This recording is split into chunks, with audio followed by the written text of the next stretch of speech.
Hello, kia ora. How are you, my friend? Saturday, yay, a Saturday night is all right. Hopefully you are too. Have you had a good day? We'll just turn the volume down here in our little house. I think that's through the other room. Normally it's me making all the noise. Oh, very good. Hey, now I will say, Instagram folk, hello. I will have a quick check, but I don't know what I've done. I can't, for some reason, find your comments after we have saved it onto the Instagram television-y thing. So, hello, Glenn. Hello, Kenny. Hello, Cuzzy Kiko and Casey Marie. Hello, Sarah Beckhouse. Hello, Savannah. Hello, Thomas and Ames. A blustery day in Christchurch. Whew. Well, it's good to see you too. Hello, Sophie. Hello, Mad Dog, is it? And Angela, lovely to have you join me. Thank you so much. Also, can we say hi to Kaz and Bryce? Hello, Caitlin and Lucy and Bex. Hello, Hayley. Hello, Wade. Hello, Shane. Hope you've had a great day. Hello, Rachel. Hello, Hannah. Hello. Oh, hello, Jane. Hello, Charles. First one on YouTube tonight, Charles. Well done. Hello, Nick and Felix and James. Who have I missed? I think that's all of... Oh, Rebecca, hello to you too. Oh, and Facebook. Shall I have a quick whip over there and see... Is it going to open up? And what have we got there so far? Hello, Celeste. Yes, I will sing to you tonight. I will sing It's Our Time, I promise. But we've got to do everything in the right order. And I've made a note so that I remember to do those sorts of things. Oh, wonderful. Great. Well, where were we? Shall we have a quick wee recap? The book we're reading at the moment is The Unflinching Ash. And it's by Angela Armstrong. You can find out more about Angela and her books because this is the first one I think she's written, but she's a writer of great renown anyway, but you can find her at angelaarmstrongbooks.com. And congratulations to the 20 who won copies of her ebook last night. Have you got it with you? Are you reading along? Will you get the words any more correctly than I will? Angela, you've put some tricky words in here, haven't you? But we do love the story. What do you reckon, guys? Do you love the story too? It's good, isn't it? Now, tonight I thought we might give away 2 copies of the paperback version so Angela can sign it. I wonder whether we exclude those that have ebooks. Would that be fair? I tell you what, why don't you? How are we going to do this? I think everybody that won a copy of the ebook last night had gone across to her newsletter and registered for the newsletter. I think that's probably the best way to do it again, okay? Is everybody tonight that registers on Angela's newsletter, angelaarmstrongbooks.com, will go into the draw for a paperback version. Now, I guess if you've already registered, you are in the draw for those as well. But you've got the ebook already, haven't you, if you've won? So I'll let Angela decide that. You can also find Angela on TikTok and on Twitter. And it's Ange_Armstrong. ANGE_Armstrong. Right. Okay. So that's nearly all the paperwork done. We've got to get to the real paperwork here. Where were we up to? Do you remember? Look, I'll be honest, last night I had a bit of a headache, so it was all a bit of a blur. Feeling much better today, thank you very much. We got through chapters 1, 2 and 3. Or did we get... No, chapters 1 and 2. And they were entitled Ash. There are no chapter numbers. They have the names of the people whose voice it's about. So Ash is the heroine of the book. She is Unflinching Ash, an amazing young lady who's quite talented and theatrical, who went to see a performance of a chap called Banyan. He was on stage and he was doing an illusion. It was her and her friend Wynn in the crowd. She wasn't really impressed, was she? So they went after the show and had a tankard of ale at the local pub and dissected the performance. Ash wasn't too impressed, but what she was impressed by or intrigued by was some chap across the pub from her. What is it? The tavern, I think they called it. Can't call it a pub. Get into the era. It was a tavern, and she spotted some strange and mysterious man who found his way over to their table, putting a wood chip under it because it was quite unsturdy, and in doing so managed to take off with Wynn's purse, his pouch full of money. But instead of actually taking off with it, he transported it across to Ash. And when they opened it, there was a note inside inviting Ash to meet him at a certain place at a certain time. Of course, Wynn and his wife Greet, who we met last night, and who is Ash's older sister, were not impressed, and they said, "Don't do it." But Ash, being Ash, said, well, I will. And off she went into the night. So we're about to head into chapter 3, which is entitled Wren. So we're about to find out about this mysterious stranger. But before we do, it's our time, kia ora talofa, it's our time, a special time of day, it's our time, just you and me together, it's time to say hello, g'day, kei te pihia koe, how are you? Hopefully you're having a wonderful evening. If you're in your gym jams, pull the blankets up a little closer, take a sip of your hot water. Yes, my hubby bought me one tonight. No bickies though. Oh, I declined. By crikey, homemade burgers. Ka pai, they were so good. Almost need to have a shower afterwards, or the juices all dripping down my arms. It was just lovely. But I'll try not to burp through the story. Shh, stop talking, Susie. Read the story. Okay. Are you ready? You sure? Okay, let's begin. Wren. The fresh linens on Wren's bed almost masked the dark smell from the musty window frame and rotting wall beneath it. Wren had been shuffling cards for hours in his loft room, the cards rifled and slapped to an unsolicited inward chant. The unflinching ash after vanishing lingers long in a man's mind. Or so it was in the low tongue. In his own it bore intermingling notes of mockery and anguish, for which he had found no perfect translation. The first time Red had seen Ash, it had been night, and she'd been upon the stage. Like everyone watching, Wren had been enchanted. Ash was elegant in her movements, focused in her performance, and achingly passionate in her speech. You remember it's a slightly older age group for this book? Oh, good. These all added upon her physical beauty, which alone could drive a man to poetry. And it had for this man, but that came later. Ash had invited the crowd to hide an object of their choosing anywhere amongst themselves while her back was turned. Once the item was hidden, she faced them once more, and through watching the crowd, though they were sure she was reading her mind, or reading their minds rather, she successfully located the hidden item. 4 times. On the 4th round, the audience had hidden a ring. Ash won a hefty sum from a fool who'd bet against her. The betting man assumed most ladies would blanch at naming the ring's hiding place. Most ladies would have, but Ash was not most ladies, and she made a hasty departure with her winning straight after, in what Wren soon learned was her modus operandi, vanishing without further praise. That had been the start. Although he had willed the mysteries to bring a crossing to their paths, it had seemed pure coincidence when he saw her again a mere 2 nights later. Wren had been scouting further talent in the Western Tract. An illusionist named Banyan was showing, when his eyes hitched upon Ash among the gulls.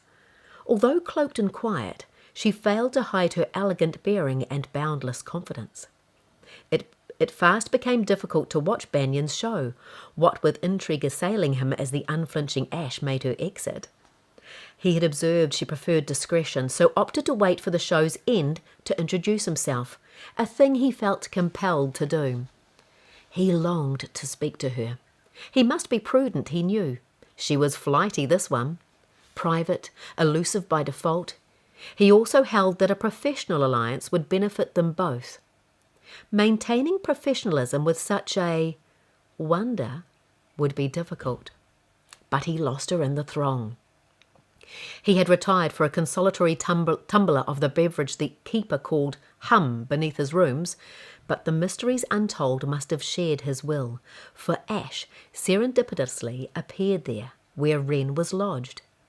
Ash lowered her hood across the room, and the inn lamps withdrew in reverent answer. He need not find her. The mysteries had brought them together. It was in answer to inward caution that he took some time to ascertain exactly what kind of relationship Ash shared with her company. If she was already married or otherwise committed, Wren needed to know from the outset. Management of expectations was paramount. Very sage advice. If she was not joined, espoused, or otherwise attracted, well, a man could dream. So Wren had pickpocketed and planted her friend's coin purse. His diversion had been feeble at best, but had worked with what he'd observed. The tables had all seemed off-kilter that night. But had not everything? The discovery of a woman such as Ash was rewriting everything he knew of women. Having established Ash's companion was indeed her friend, Wren had come to the decision that a simple introduction would be insufficient. That would not gain her attention. If she enjoyed flattery, she would stay after her shows, would she not? He needed to earn her attention, demand it. He hoped he had done enough. If not, he would keep a respectful distance. And if from that distance he became a rival she could not ignore or so sought out, well, he would bear her attentions with humility and good manners. Next chapter. Ash. So we're back to Ash now. So that was Wren. Interesting chap. Ash, when Ash was a feisty 14 years of age, her mother Pauper conceded they could no longer keep her from the family act. Ash had joined her parents on stage before, of course, delivering props and mechanics, making the final bows. But for the most part her parents had succeeded in keeping Ash, a knot of precocious energy, confined to warming the wings during their actual stunts. Until the year she found her name, or rather, it found her. For in Morlo, all were born with a name they wore until they found another, their new name to match the path they'd chosen. Many simply adopted second names that beat the drum for their wares. The Brickendens, bricks, Coopers, wooden buckets, and Fletchers, arrows. All did the like. But Ash was born to mystics, and knew since reaching the height of a peddler's wagon wheel that she was partial to no such name. Mystics were prone to theatrics and bore names to match. Within the cloth walls of their own pageant wagon, her parents were simply Papel and Mappa. To those wide-eyed souls who braved their night shows, they were Axelact, her father's name had been carried on whispers, and Pabla le Prequicia. I think I've said that correctly. Pabla le Prequicia, her mother a raven-haired wonder to the gulls of the night, and a witch to the rest. Mappa and Papel bore witness to their daughter's naming. Ash forced them to. She had sent her elder sister Greet with a message that bade them to come with haste, and they had quickly done so. Pabla and Axelact followed Greet until they found their youngest daughter and dear old Wynn behind their wagon at the lake's edge. There they were met by the first, they were met first by the tang of rotten quince in the air. Well, there you go, the quince put me off. Wynn, Ash's right-hand man in the curated spectacle, stood next to the wooden cask. The cask was confirmed as the source of the sweet odour by a grist of winged pests hovering above it. Upon seeing Ash's parents arrive, Wynn took a series of disciplining breaths beneath a veil covering his nose and mouth, then took aim. With quinces for missiles, he fired. Ash was his target. Greet watched through splayed fingers, her shoulders snapping with each pelt. Stains had bloomed across Ash's clothes as Wynn's fruit found their target again and again. One struck Ash's cheek and left a bright streak of juice down the side of her face, though it slid down her neck and lodged there. Pabla and Alex worked their mouths silently in turn as though about to question or challenge the display before them, but barred themselves each time. Wynn, encouraged by their silence, armed both hands and emptied the remains of the cask with renewed vigour. Ash's hair became slick with the juices of the fruit. Pabla placed a hand on the crook of Alex's arm, and the two exchanged a look of pride, tinctured with pain. Wynn flipped the empty cask. placed one boot on top and spread his arms in presentation. Few quinces had missed. One that had stuck Ash's forehead had raised a small welt there. She was a mess. Only then had Ash moved, and then it was only her jaw. She had not so much as blinked through it all. Mappa, Pummel, I'm ready. There behind a wagon circle near the western tract of the Great Morlo, at 14 years of age, Ash the Unflinching had been born. A smattering of arguments had sharpened the days between that day and the first night Ash joined her parents on stage, but none of them changed the course that had been decided before her bravura against rotten fruit. And so it was that the mystics, Pabla and Axelact, began throwing knives at their youngest daughter. Crikey! Well, mostly Pabla had done that. Alex was more of a juggler. Wow, what do you think? Do you like the way it's written? The language is quite different, isn't it? It is sometimes hard to get your mouth around. But it takes you right into that time. A time many, many, many years ago. Okay, next chapter. And it's again called Ash. So I think we're up to chapter 5. Yes. The peregrine stranger arrived early at Bess's Fry. Oh, that's where Wren had suggested that he meet Ash. Bess's Fry. And it's like a restaurant. He took a seat at the table in the corner, his back to the wall. The air around him appeared frozen, complicit in his state of calm.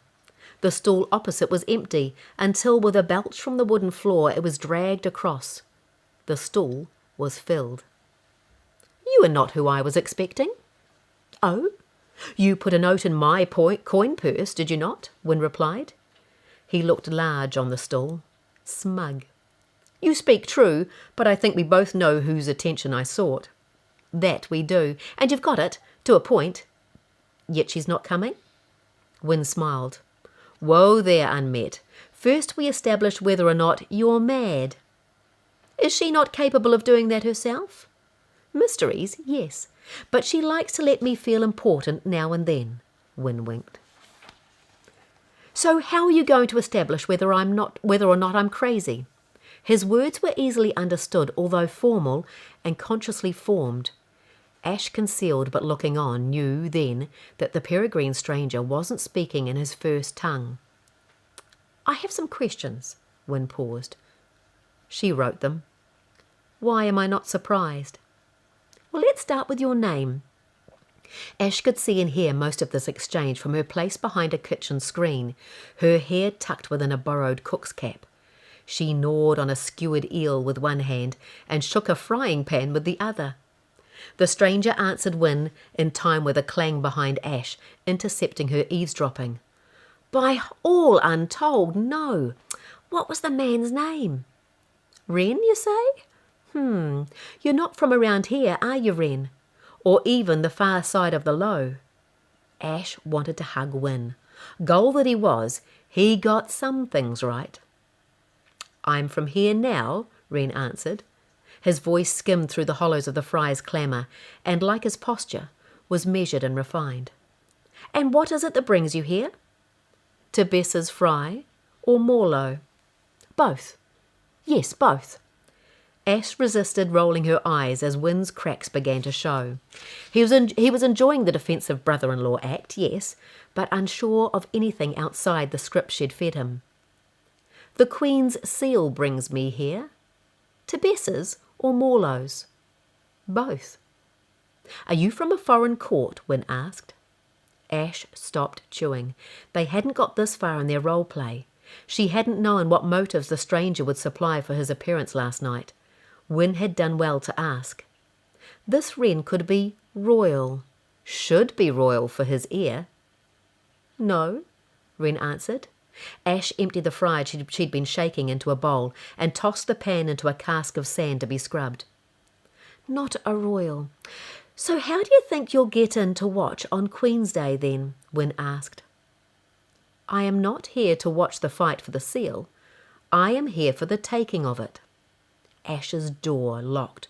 A competitor. The peregrine stranger wasn't a spy from the Basilia, hoping to flush her out. He hadn't smiled at her at the inn because he'd found a prize to report to a zealot horde, as he might have been since Ash had been working the mystic circuit in earnest of late. If this meeting was no snare, what was it? Wren was a mystic, and either he was very good or very deluded. Ash's gut lurched its answer, and the air about Wren concurred. "Well, I'm out of questions," Wynn put his hand in the air and signalled for food. A server came promptly and stood at Wren and Wynn's table, then noisily drew up another stool. "You mean to win, yet I've never heard of you," Ash said, upon joining them. She placed the bowl of fry she'd filled in front of Wynn. It had been more than 3 years since Ash's day of naming, and much had changed in her countenance and manner. As a child she had smiled even when she was alone, skimming stones or sorting baskets of veils. Not so now. Now her eyes were hardened at the flecks from pain and overthinking, her hair fuller, her smiles harder won. Her magnetic resolve and fire, however, were unchanged. "Ash, you're late," Wren spoke through his smile. Sitting this close, Ash could better see the mischief in Wren's eyes that his smile had blinded her to at their first meeting. Ludicrous as it was, she was tempted to smile in return when she was trying to be serious. "Late? I was here before you," Ash answered, removing her cook's cap and dropping it into her lap.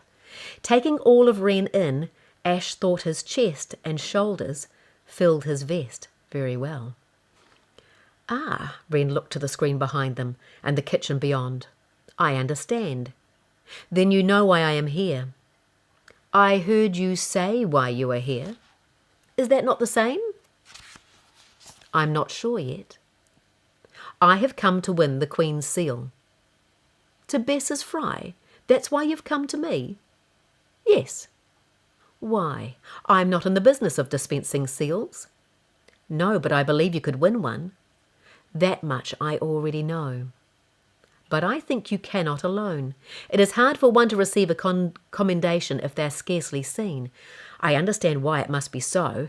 It would seem people do not much like a woman performing illusions." "People are changing, and I don't perform illusions." "I'm not sure how you can deny that I myself have seen. I saw Ash the Unflinching perform 3 nights ago. You are she." "I didn't say I didn't perform. I said I don't do illusions." "Whatever it is you do, I saw you make a very quick exit." He had seen her before the night of Banyan's show then. Ash recounted her exits from the fry. "Only 4, but the first, through the kitchens, was a solid one." "Until people are done changing, I make myself scarce. It's best to be gone before squealers for the church's cronies come calling. Once I have the seal, I won't have to do that any more." "If you get that far." Ash swallowed. People were changing, but she was wise to number her exits still. While the Queen's thrall for mystics of late had made Ash's caste more socially acceptable, magicians and illusionists still occupied a niche that caused many to bristle. "What are you proposing exactly?" she asked. "An alliance," he said. "We stand a better chance together. I am new around here, and it is clear you know your way around. I'm sure you're worthy of the prize, but I'm not sure you will make it to Queen's Day without some attempt to stop you. Join me. An act with us both would be impossible to beat." Then he waited ever still. Did he even breathe? "I don't know you. I don't even get you. What with this," Ash waved at Wren's general person, "air freeze thing that you have going on? Unmet or otherwise, the last thing I want to do is ally myself with a man to be seen before the Queen. It contradicts everything I'm trying to achieve here. Don't you understand? Although I congratulate you on that last night's sleight of hand. No thanks. I'll take my chances going it alone." Wren's stillness was broken by one small nod. "Bess!" Ash called to the kitchen, and the muscles in Wren's neck drew taut as he turned to watch for the fry's owner. "I hope you will reconsider," Wren answered. He turned back to the table to find Wynn, and only Wynn. Ash was gone. A cook's hat sat upon the third stool. Wynn wiped his mouth and upturned his tumbler. "Does she do that often?" Wren asked. "All the time." Wynn stood, then nodded in farewell. "All the time." And that's the end of that chapter. I'll have a quick look. The next one is entitled Wren, and it is a few pages long. Have we got time for another? It is good. What do you reckon? Shall I have a quick check? What do you think, guys? Are we having time for another? April says it's an amazing book.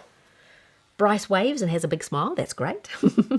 April has lots of love hearts around her. Wonderful. Hello, Mark. You enjoying this? Great. Looking forward to more chapters of this exciting book. Oh, that's good to hear. How about on Instagram? Bailey says, "Up the Panthers, Auntie Susie." What does that mean? Oh, the Panthers and the All Blacks. Are they on tonight? Do you mean you're watching me instead? Bailey, that's awesome. Ames, hello. Are we staying on for another chapter, guys? I think we might do. Let me have a quick look on YouTube. The longer I take looking at the YouTube and things like that, though, the longer it takes for us to get to us. Okay, so I'll just read. If you need to go, you need to go. But stay, because I'll also sing the song at the end. Okay? Wren. Wren had first come to Morlo by way of Ardmid Thor. He'd found himself serving as minder to a grieving mother in the same caravan.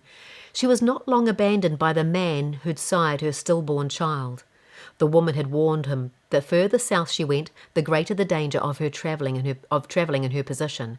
She had taken comfort at being seen with a man.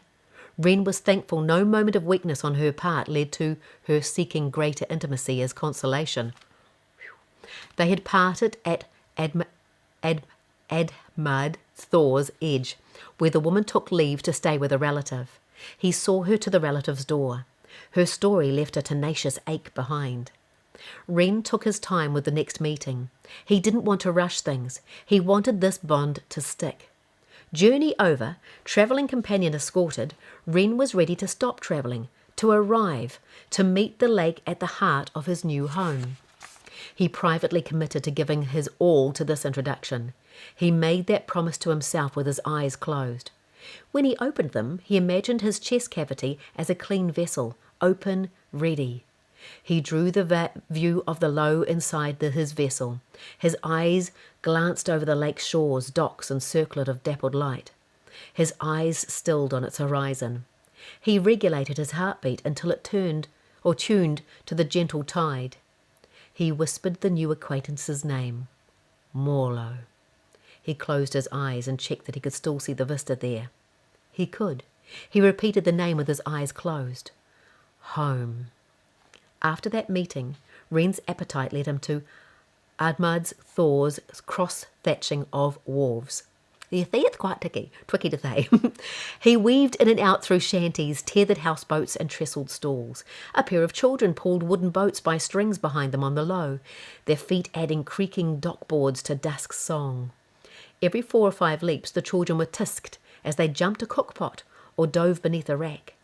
The day's catch hung drying from wires and ropes suspended in angled lines. Fish soup simmered, gruel bubbled. Wren tugged with his teeth at eel from a skewer as he walked. He left the steam and tang of the serveries and found himself in the craft guild quarter. "You look like a man who could use a gander into the mysteries." A woman with long hair and long earrings leaned over her table. Wren ducked to a crouch, making a closer examination of the objects for sale. The woman's face, then above Wren's own, looked considerably put out. She settled back onto her stool. "I haven't seen you before."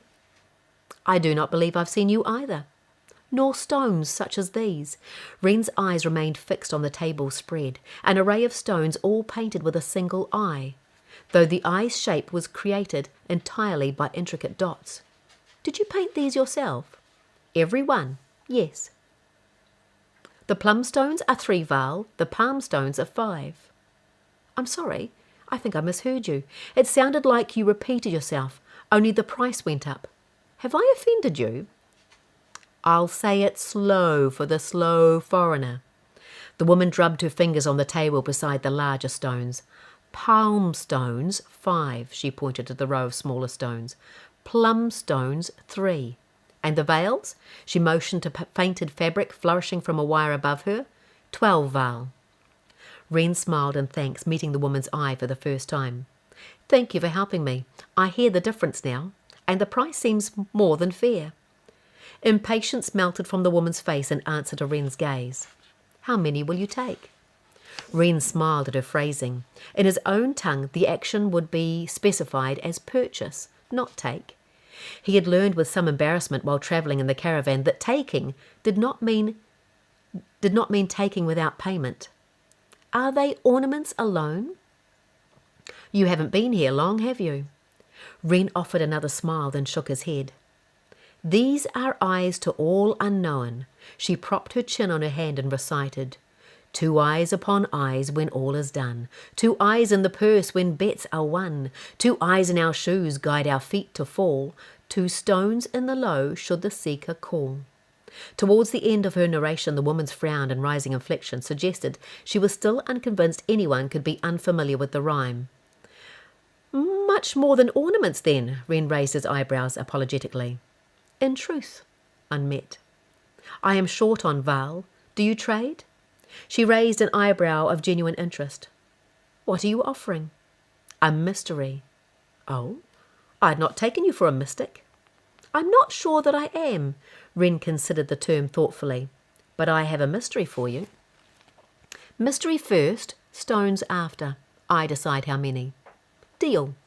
Wren drew a deck of cards from his vest. The woman offered a side eye in answer. Wren spread the cards across the little space left on the table, then turned and took one step away, displaying his back to his audience. 4 further gulls had stalled to watch, in addition to the stone painter. Select one card and touch it with your finger. The woman rolled her eyes, but did as she was bid. Is it done? Wren called. 7 gulls. Aye. Wren turned to face the stone painter once more. Please gather up the cards. The woman did. Wren took the cards from her, appeared to stir the air above the woman's table in one slow circle, then flipped the cards, fanning them and offering to the stone painter. Do you see your card? The woman leaned forward, then stood. No. Are you sure? Wren raised one eyebrow and freed his lopsided smile. I know what card I touched. She reached forward and pulled apart cards, checking none nested beneath those presented. Perhaps the eyes to all unknown saw where it went. Wren nodded towards the array of goods for sale. He collapsed the card fan and sheathed the cards in one smooth motion. I would recommend consulting your favourite of the palm stones. The stone painter's face screwed up in scepticism. She lifted the palm stone closest to her nonetheless, finding the table beneath it bare. She shook her head in self-censure. That's enough, Unmet. Move along. But I have not yet given you your mystery. Wren held his hands open in appeasement. The woman imitated his pose, but added a mocking tension, said, well? The stone painter dropped her hands. Then she crouched, lifted. Hang on. Well? You did not consult your favourite palm stone, Wren trailed off. The stone painter dropped her hands and presented her cheek wavering. Then she crouched, lifting the table's covering. Wren followed suit, peeking back at her beneath the table. Beneath the table sat a palm stone, near to the side of the customers watching for quick-handed thieves. Tucked beneath it, a red queen. The stone painter retrieved the card, her movement slow. Her return to standing was drawn out with the same protracted disbelief. Is she not your card? She is. It is a mystery how she found her way there, is it not? Wren brought one eye so close to closing it looked like a wink, but it fell short. A single eye's squint. Eye. The woman held the card at eye level, looking between it and the wharf's boards below. 2 palm stones or 4 plum stones. Take one or the other. They're yours. Many thanks. Wren plucked 4 of the smaller eye stones from the table. They vanished within his vestments without ado. Wait your card, Unmet. The woman stood, stretching to return the red queen to Wren. One of her painted veils whipped across her throat in the wind. Wren pressed the card back into the woman's hand. It is yours, lady. A gift from Wren. The woman grasped Wren's hand with her other as he made to withdraw it. Wren, then, I'll give you free counsel in turn since you're new to the low. Cards such as these are like the stones, best hidden in the company of many. Wren had nodded and placed one hand to his chest in thanks. Wren's name had carried on the whispers of more than 20 gulls as they scattered. Good. Very good. And that is the end of that for the night. We're up to the next chapter. Is that, I can't have lost count, is that chapter 6? Because it's called Wren. So I better put my bookmark there so I don't lose it for tomorrow night. But a great book, isn't it? So remember, guys, angelaarmstrongbooks.com. Head along there. If you'd like a copy of the paperback, you can purchase one there and she'll sign it for you. Or if you subscribe to her newsletter, she will choose a winner tonight, and maybe we'll announce it tomorrow night, the winner of a paperback, maybe 2 paperbacks, okay? And all you have to do is subscribe to her newsletter. You give her your name and your email address. It's as simple as that. You can find this on Kindle as a Kindle book on Amazon, and you can find the paperback at Fish Pond and in stores throughout New Zealand. That's at Unity Books, also at Paper Plus in Dunedin. Where else did I see it? It is in Kids Books in Wellington and the Women's Bookshop here in Auckland. I think I've got them all. I'm sure Angela will tell me. Of course, on TikTok and TikTok and Twitter, you'll find her as Ange, ANGE_Armstrong. But that's it for tonight. Thank you so much for joining me. I hope you've had a wonderful evening. I certainly have. And we'll do it all again, just the next few chapters, tomorrow night. Okay, take a big stretch. Pull those blankets up to your chin. Snuggle down for the night if you're in bed. See you later, it's time to say goodbye. See you later, I've really got to fly. See you later, it's time for us to end. See you later. Let's do it all again tomorrow night. Goodbye, my friend. Good night, Facebook. Good night, YouTube. And Instagram.